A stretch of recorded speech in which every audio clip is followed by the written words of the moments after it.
අයිබෝන් ඔබට දිට්වා සොලිකුණාටුව හේතුවෙන් අපගේ ආදරණීය ශ්‍රී ලංකාවටත් සියලුම ජනකොටස් වලටත් ඇතිව තිබෙන ව්‍යසනකාරී තත්ත්වයේ තරම අප සියලු දෙනා මේ වන විට අත්විඳිමින් සිටිනවා.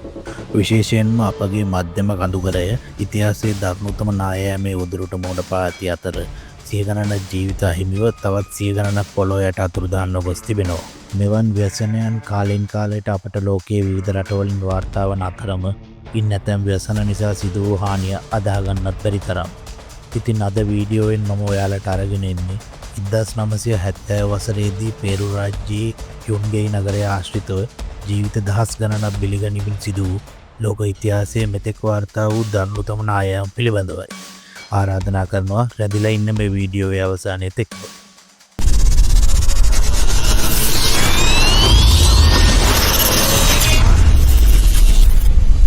අංක 1 ප්‍රබල භූමිකම්පාව 1970 වර්ෂයේ මැයි 31 වන දින පේරු රාජ්‍යයේ වෙරළටොප්පෙන් පැසිෆික් සාගරයේ රික්ටර් පරිමාණය ඒකක 7.9ක ප්‍රබලත්වයෙන් යුතු දැවැන්ත භූමිකම්පාවක් සිදු වෙලා තියෙනවා.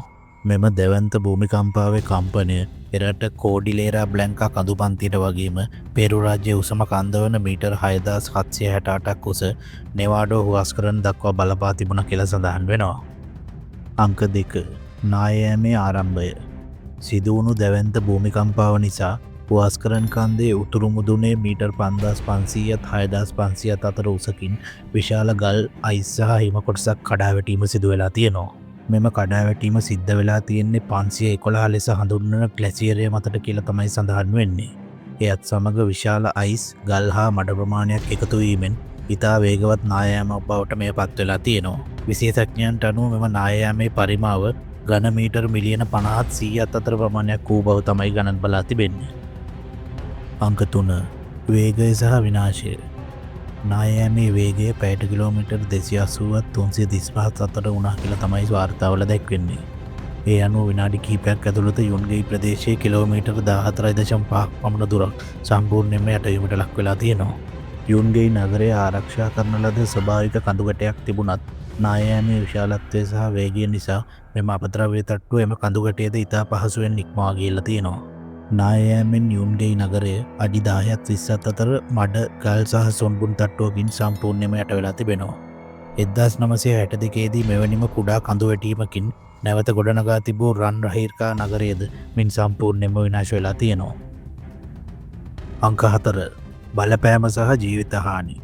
සිදු වූ භූමිකම්පාව සහ ඒ ආශ්‍රිත නායෑම් හේතුවෙන් පේරු රාජ්‍ය තුළ සිදු වූ මරණ සංඛ්‍යාව ආසන්න වශයෙන් 66000ත් 70000ත් අතර වන බවට ගණන් බලා තිබෙනවා. මේ අතරින් යුන්ගෙයි ප්‍රදේශයේ නායෑමෙන් පමණක් මියගිය සංඛ්‍යාව 22000ක් පමණ වන බවයි කියවෙන්නේ. ඇතැම් වාර්තාවලට අනුව යුන්ගෙයි නගරයේ ආශ්‍රිතව සිටි 17000කට අධික ජනතාවක් මියගිය අතර 400ක පමණ සුළු පිරිසක් දිවි ගලවාගෙන තිබෙනවා. සමස්ත ආපදාවෙන් පුද්ගලයින් ලක්ෂ 8ක් පමණ අවතැන් වෙලා තියෙනවා වගේම විශාල කෘෂිකාර්මික ප්‍රදේශයක් සහ යටිතල පාසුකම් සම්පූර්ණයෙන්ම විනාශ වෙලා තිබෙනවා. අංක 5 වර්තමාන තත්ත්වය. අද වන විට පේරු රජය විසින් ජීවිත දහස් ගණනක් මිහිදන් වූ යුන්ගෙයි නගරය ආශ්‍රිත ප්‍රදේශය ජාතික සුසාන භූමියක් ලෙස ප්‍රකාශයට පත් කරලා තියෙනවා. ඒ වගේම තමයි මෙම ස්ථානයේ කැණීම් කිරීම සම්පූර්ණයෙන්ම තහනම් කරලා තියෙනවා. පසුකාලීනව නව යුන්ගෙයි නගරය ව්‍යසනය සිදු වූ ස්ථානයට නුදුරින් නැවත ගොඩනගා තිබෙනවා කියලා සඳහන් වෙනවා. මෙම සිදුවීම බටහිර අර්ධගෝලයේ වාර්තා වූ දරුණුතම ස්වභාවික ව්‍යසනය ලෙස සලකනු ලබන අතර එය ලෝක ඉතිහාසයේ වැඩිම මරණ සංඛ්‍යාවක් ඇති කළ තනි නායෑම ලෙසද සලකනු ලබනවා.